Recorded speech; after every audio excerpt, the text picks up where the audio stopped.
బుచ్చిరెడ్డిపాలెం మండలం రేబాల గ్రామంలో ఇది మన మంచి ప్రభుత్వం అనే కార్యక్రమంలో నెల్లూరు పార్లమెంట్ సభ్యులు వేమిరెడ్డి ప్రభాకర్ రెడ్డి, కోవూరు ఎమ్మెల్యే వేమిరెడ్డి ప్రశాంత్ రెడ్డి పాల్గొన్నారు.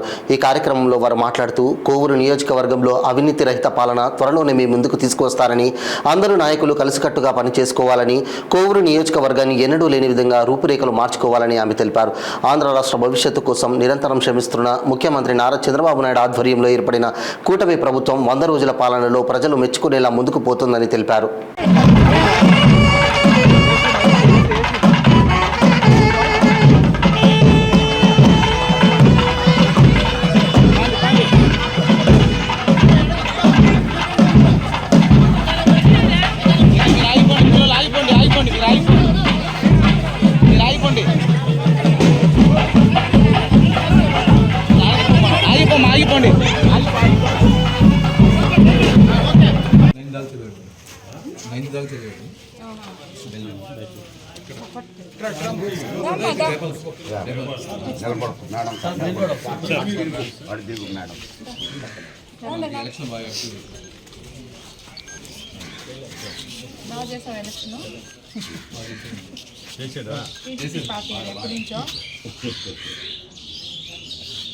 చేసిన మాట్లాడితే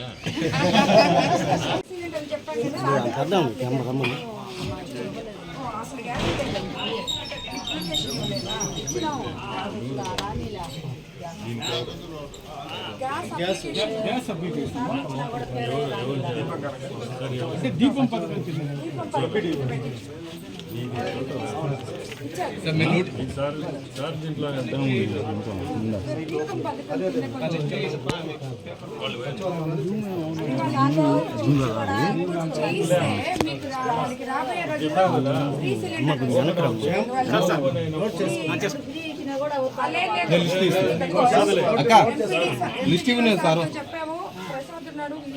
కూడా వారి వారి గ్రామాల్లో ఇది మంచి ప్రభుత్వం అని చెప్పి ఏ గ్రామ నాయకులైతే ఉన్నారో ఆ గ్రామంలో ఇది తీసుకెళ్లాలని చెప్పి మిమ్మల్ని అందరినీ నేను కోరుకుంటున్నాను.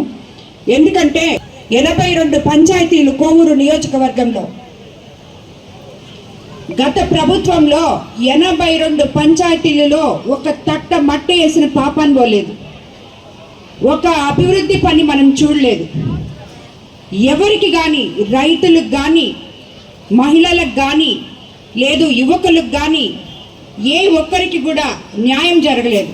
రోజు నేను మీకందరికీ చెప్తున్నాను, మనమందరం ఇది మంచి ప్రభుత్వం అని చెప్పి నిరూపించుకోవాలంటే ప్రతి నాయకుడు ప్రతి గ్రామంలో ప్రతి పంచాయతీలో పోయినసారిలాగా ఎక్కడ గ్రావెల్ దొరకద్ది, ఎక్కడ ఇసుక దొరకద్ది, ఎక్కడ మట్టి దొరకద్ది, ఏది దోచుకుందాం, భావి తవరాలకి పనికొచ్చే ఏవైతే ఉన్నాయో అవన్నీ ఎక్కడ దోచుకొని ఎక్కడ అమ్ముకుంటాం అని తిరిగిన నాయకులకు విరుద్ధంగా ప్రతి పంచాయతీలో ప్రతి నాయకుడు ప్రతి యువకుడు మన ఊరికి ఏం చేసుకుందాం, మన ఊరికి ఏం చేస్తే బాగుంటుంది, మన పంచాయతీ ఎలా అయితే బాగుంటుంది, ఏం చేస్తాం అని చెప్పే ఆలోచన చేయాలని ఇదే మనము చంద్రబాబు నాయుడు గారు మనకందరికీ ఆదేశిస్తున్న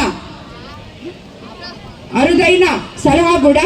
ఎందుకంటే గత ప్రభుత్వానికి మన ప్రభుత్వంకి ఏది మంచి ప్రభుత్వం అని చెప్పి చూపించాలంటే మీరందరూ దానికి విరుద్ధంగా మీ గ్రామాల్లో పనిచేసి మీ గ్రామాల్లో ఏం కావాలో ఏ ఒక్కరు కూడా మీ ఇంటి దగ్గరకు వచ్చి, గ్రామ నాయకులకి ముఖ్యంగా కోరుకుంటున్నాను నేను, మీ ఇంటి దగ్గరకు వచ్చి ఒకరు పెన్షన్ లేదనో, ఒకరు నీళ్లు లేవనో, ఒకరు ఇబ్బంది పడుతున్నామనో వచ్చి అడిగితే వెంటనే వాళ్ళ సమస్యను తీర్చే విధంలో మీరు దాన్ని సాధించే విషయంలో ముందుకు అడుగులు వేస్తూ గ్రామ ప్రజలు బాగోగులు చూసినప్పుడే ఇది మంచి ప్రభుత్వం అని చెప్పి మనము గుండెల మీద చేసుకొని చెప్పగలం. ప్రతి ఒక్కరూ ఏ గ్రామానికి ఆ గ్రామంలో ఉన్న ప్రతి ఒక్కరూ ప్రశాంతంగా ఉండాలంటే గ్రామ నాయకులు ప్రశాంతంగా ఉండాలి. నేను ఎమ్మెల్యేగా మీ ముందుకు వచ్చి మిమ్మల్ని ఓట్లు అడిగినప్పుడు అవినీతి రహిత కోవూరు నియోజకవర్గాన్ని మీకు ఇస్తానని చెప్పాను. అదే విధంగా వివాద రహిత కోవూరు నియోజకవర్గాన్ని కూడా ఇస్తానని చెప్పాను. అదే నేను ఈరోజు మిమ్మల్ని అందరి దగ్గర నుంచి కోరుకుంటున్నాను. వివాదాలు వద్దు, అవినీతి వద్దు, గ్రామాల్లో చైతన్యం తీసుకురండి. మనకి ఏం కావాలో చూడండి. గ్రామాల్ని పట్టణాలుగా మార్చడానికి